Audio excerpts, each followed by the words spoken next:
சூரிய பெயர்ச்சி பலாபலன்கள் ஒவ்வொரு ராசிக்குமா நம்ம பார்த்துட்டு இருக்கோம் மேம். அந்த வகையில இன்னைக்கு நம்ம பார்க்க போறது மிதுன ராசி. மிதுன ராசி நேயர்களுக்கு இந்த சூரிய பெயர்ச்சி என்ன மாதிரி நற்பலன்களை கொடுக்க போகுது? பொதுவாக பார்த்தீங்கன்னா மேடம், மிதுனத்தினோட ராசி அதிபன் புதன் பகவான். புதனுக்கு சூரியன் நட்பு கிரகம்.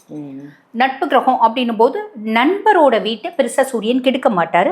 அதுக்கும் மேலே இவர் 2ஆம் பாவத்தில் இந்த சிவராஜ யோகம் அப்படின்றது ஆக்டிவேட் ஆகுது. நான் வெளியே ராஜாப்பா வீட்டுக்குள்ள பூஜா அப்படின்னு இருந்த மிதுனமா இருந்தா கூட இந்த காலகட்டம் வீட்லயும் நீ ராஜா தான்ப்பா. உன்னோட புத்திசாலித்தனத்தினால தான் எங்க பொழப்பு ஓடுது. நீ உன்னோட புத்திசாலித்தனத்தை மூலதனமா வச்சு உன்னோட வாயை முதலீடா வச்சு நீ சம்பாரிச்சு கொடுக்குற, அதனாலதான் நாங்க சௌக்கியமா இருக்கோம். அதுக்கப்புறம் பாத்தீங்கன்னா லார்ட் ஆஃப் 3 முயற்சி ஸ்தானத்துக்கு அதிபன். முயற்சி ஸ்தானத்துக்கு அதிபன் சூரியன் அப்படின்ற பட்சத்துல இப்ப 2ஆம் பாவத்துல உட்கார்ந்துட்டு இருக்கா அப்படின்போது ரொம்ப நாளா குடும்பம் சார்ந்த ஒரு விஷயம் முயற்சி பண்ணியிருப்பாங்க. என் குடும்ப சந்தோஷத்துக்காக ஒரு விஷயம் நான் முயற்சி பண்ணேன்.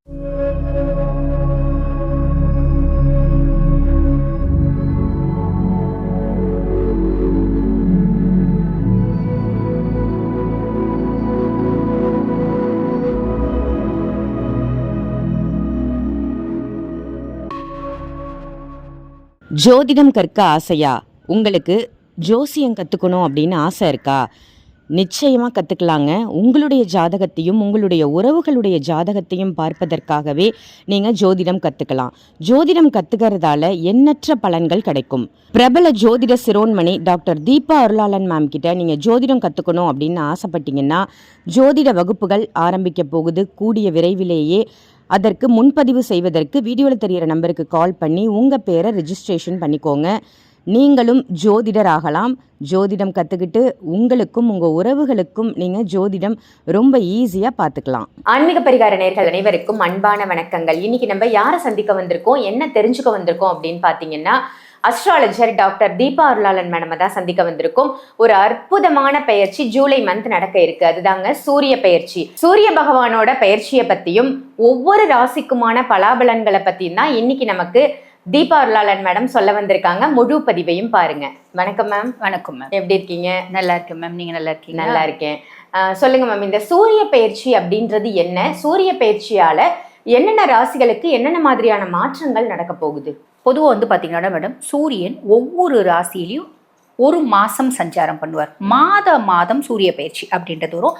அந்த விதத்தில் இப்போ பார்த்தீங்கன்னா ஜூலை 16, 2026 வியாழக்கிழமை சூரிய பகவான் கடகத்தில் பார்த்தீங்கன்னா பயிற்சியாகி அங்கேயே சஞ்சாரம் பண்ண போகிறார்.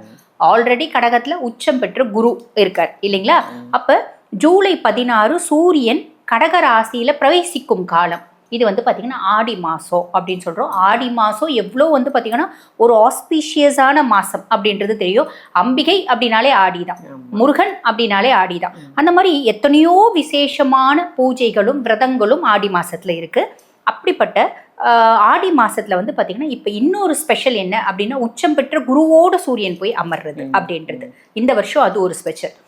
சூரியனும் குருவும் இணைவு அப்படின்றது என்ன சொல்லுவாங்க அப்படின்னா சிவராஜ யோகம், குரு ஆதித்ய யோகம் அப்படின்னு சொல்லுவாங்க.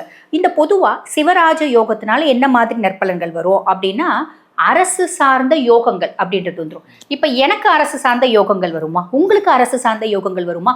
அது சார்ந்த தொழில் செய்யறவங்களுக்கு அரசு சார்ந்த ஒரு யோகங்கள், அனுகூலமான பலன்கள் அப்படின்றதுலாம் வரும் மேடம். அதே மாதிரி பார்த்தீங்கன்னா இவங்களோட அறிவுத்திறன் அப்படின்றது மேலோங்கும். பொதுவாக ஒரு ஜாதகத்துல குரு ஆதித்ய யோகம் இருக்கு அப்படின்னா கூட அந்த ஜாதகரோட அறிவாற்றல் அப்படின்றது பன்மடங்கா இருக்கும். இது ஒரு பிளஸ் அப்படின்னு சொல்லலாம். அதே மாதிரி சமூகத்துல அவங்களுக்குன்னு ஒரு அந்தஸ்து, மரியாதை, மதிப்பு, கௌரவம் இது எல்லாமே இருக்கும். அப்ப ஆன்மீகம் சம்பந்தப்பட்ட நாட்டம் அப்படின்றதுக்கும் இந்த மாதிரி நிறைய பார்த்தீங்கன்னா நிறைய ராசிகளுக்கு இந்த சிவராஜ யோகம், குரு ஆதித்ய யோகம் கொடுக்க தான் போகுது, மாற்றுக்கருத்தே கிடையாது. அதுக்கும் மேல பொதுவா இந்த சிவராஜ யோகம் அப்படின்றது தரம் இருக்கா அப்படின்னா இருக்குவதா மேடம். எப்படி அப்படின்னா பொதுவா இந்த மறைவு ஸ்தானங்கள்ல 6, 8, 12 இந்த மாதிரி பாவங்கள்ல குருவும் நம்மளுக்கு பார்த்தீங்கன்னா சூரியனும் இணைவு அப்படின்றது அந்த யோகத்தினுடைய பலன்களை கம்மியா கொடுக்கும், குறைக்கும் அப்படின்னு சொல்ல. ஆனா அந்த யோகத்தினுடைய இம்பாக்ட் இருக்கும். அப்ப ரொம்ப எளிமையா சொல்லணும் அப்படின்னா இந்த குரு ஆதித்ய யோகம், சிவராஜ யோகம் எல்லா ராசிகளுக்கும் ஏதோ ஒன்று இவ்வளோண்டு நல்ல பலன், இல்ல இவ்வளோ நல்ல பலன் அப்படின்றது கொடுக்க தான் போகுது. Super ma'am. இந்த சூரிய பயிற்சியில ஒரு அற்புதமான யோகம் எல்லா ராசிக்கும் கிடைக்க போகுது அப்படின்னு சொல்லியிருக்கீங்க. இப்ப நம்ம வந்து ஒவ்வொரு ராசிக்குமா அந்த யோகம் வந்து நீங்க சொன்ன மாதிரி இவ்வளவா இல்ல இவ்வளவு கொடுக்க போகுதா அப்படின்றத பாத்துடலாம் மேம். சூரிய பயிற்சி பலாபலன்கள் ஒவ்வொரு ராசிக்குமா நம்ம பார்த்துட்டு இருக்கோம் மேம். அந்த வகையில இன்னைக்கு நம்ம பார்க்க போறது வந்து மிதுன ராசி. மிதுன ராசி நேயர்களுக்கு இந்த சூரிய பயிற்சி என்ன மாதிரி நற்பலன்களை கொடுக்க போகுது? பொதுவாக வந்து பார்த்தீங்கன்னா மேடம், மிதுனத்தினோட ராசி அதிபன் புதன் பகவான். புதனுக்கு சூரியன் நட்பு கிரகம். நட்பு கிரகம் அப்படின்னும் போது நண்பரோட வீட்டை பெருசாக சூரியன் கெடுக்க மாட்டாரு. அதுக்கும் மேலே இவர் வந்து 2ஆம் பாவத்தில் இந்த சிவராஜ யோகம் அப்படின்றது ஆக்டிவேட் ஆகுது. சிவராஜ யோகம் அப்படின்னா நம்ம முன்னாடியே அதை பற்றி ஒரு எக்ஸ்பிளனேஷன் கொடுத்தோம். 2ஆம் பாவத்தில் அப்படின்ற பட்சத்தில் மிதுனத்துக்கு சொல்வாக்கு, செல்வாக்கு, கௌரவம், மரியாதை, காசு, பணம், வசதி, அந்தஸ்து, மரியாதை 2 3 முறை 4 முறை கூட நம்ம போட்டுக்கலாம். அங்கீகாரம் அப்படின்றது கிடைக்கும். நீ யாரு மற்றவங்களுக்கு தெரியப்படுத்துவோம். முக்கியமா உன் வீட்டு மக்களுக்கு தெரியப்படுத்துவேன். நான் வெளியே வந்து ராஜாப்பா வீட்டுக்குள்ள பூஜா அப்படின்னு இருந்த மிதுனமா இருந்தா கூட இந்த காலகட்டம் வீட்லயும் நீ வந்து ராஜாதான்ப்பா. உன்னோட புத்திசாலித்தனத்தினால்தான் எங்க பொழப்பு ஓடுது.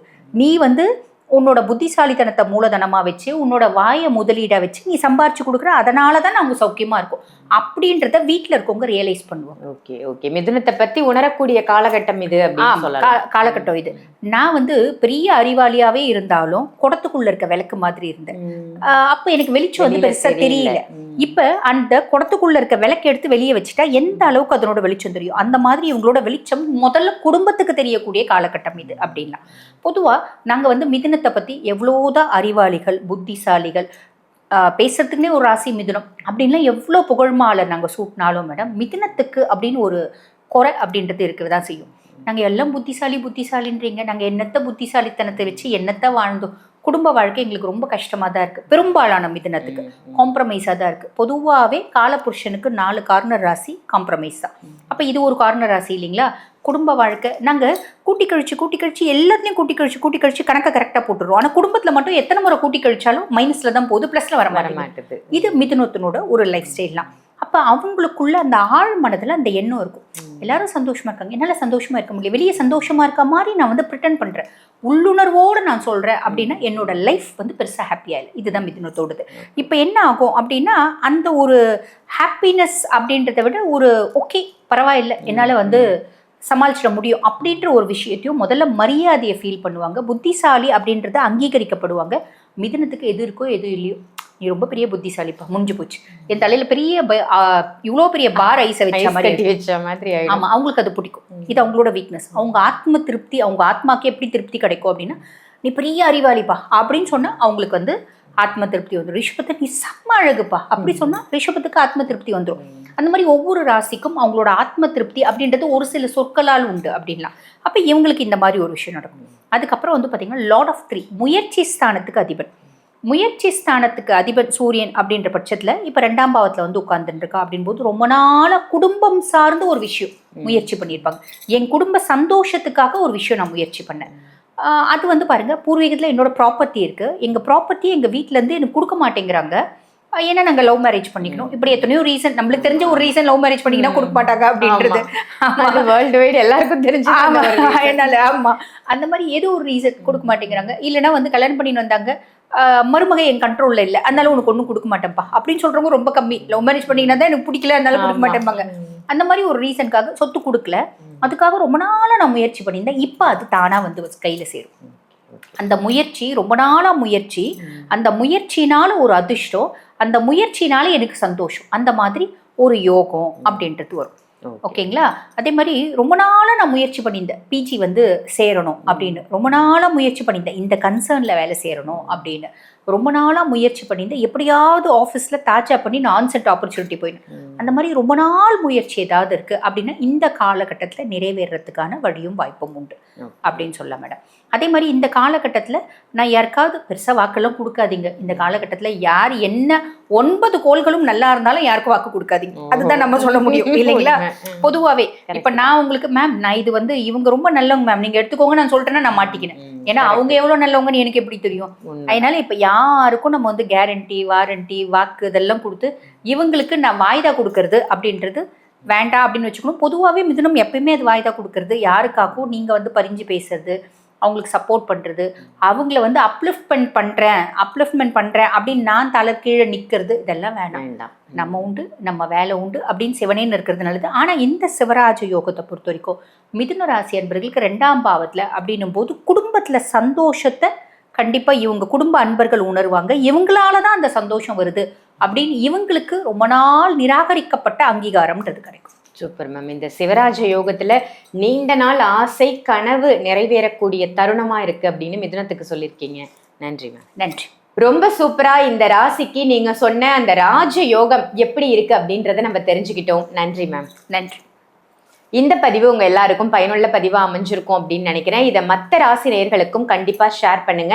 உங்க வீட்டுல யாராவது கண்டிப்பா இந்த ராசியா இருப்பாங்க இல்லையா, அவங்களையும் இந்த பதிவை பார்க்க சொல்லுங்க. ஸோ இந்த ராஜ யோகத்தை பத்தி, சூரிய பயிற்சி பத்தி அவங்களும் தெரிஞ்சுக்கிட்டோம். அதே மாதிரி தீபா அருளாளன் மேடமை நீங்க நேர்ல சந்திக்கணும், அஸ்ட்ராலஜி ரீதியா சந்திக்கணும் அப்படின்னு நினைச்சீங்கன்னா, உங்களுடைய ஜாதகம் பார்க்கணும் அப்படின்னு நினைச்சாலும் வீடியோல தெரியற நம்பருக்கு கால் பண்ணி அப்பாயின்மெண்ட் வாங்கி நேர்லயும் நீங்க கன்சல்டேஷன் எடுத்துக்கலாம். ஆன்லைன் கன்சல்டேஷனும் இருக்கு, அதையும் பயன்படுத்திக்கோங்க. ஜோதிடம் கற்க ஆசையா? உங்களுக்கு ஜோசியம் கற்றுக்கணும் அப்படின்னு ஆசை இருக்கா? நிச்சயமாக கற்றுக்கலாங்க. உங்களுடைய ஜாதகத்தையும் உங்களுடைய உறவுகளுடைய ஜாதகத்தையும் பார்ப்பதற்காகவே நீங்கள் ஜோதிடம் கற்றுக்கலாம். ஜோதிடம் கற்றுக்கிறதால எண்ணற்ற பலன்கள் கிடைக்கும். பிரபல ஜோதிட சிரோன்மணி டாக்டர் தீபா அருளாளன் மேம் கிட்ட நீங்கள் ஜோதிடம் கற்றுக்கணும் அப்படின்னு ஆசைப்பட்டீங்கன்னா, ஜோதிட வகுப்புகள் ஆரம்பிக்க போகுது கூடிய விரைவிலேயே. அதற்கு முன்பதிவு செய்வதற்கு வீடியோவில் தெரிகிற நம்பருக்கு கால் பண்ணி உங்கள் பேரை ரெஜிஸ்ட்ரேஷன் பண்ணிக்கோங்க. நீங்களும் ஜோதிடர் ஆகலாம். ஜோதிடம் கற்றுக்கிட்டு உங்களுக்கும் உங்கள் உறவுகளுக்கும் நீங்கள் ஜோதிடம் ரொம்ப ஈஸியாக பார்த்துக்கலாம். இதே மாதிரி வேற ஒரு நல்ல பதிவில் உங்கள் எல்லாரையும் சந்திக்கின்றேன். நன்றி, வணக்கம்.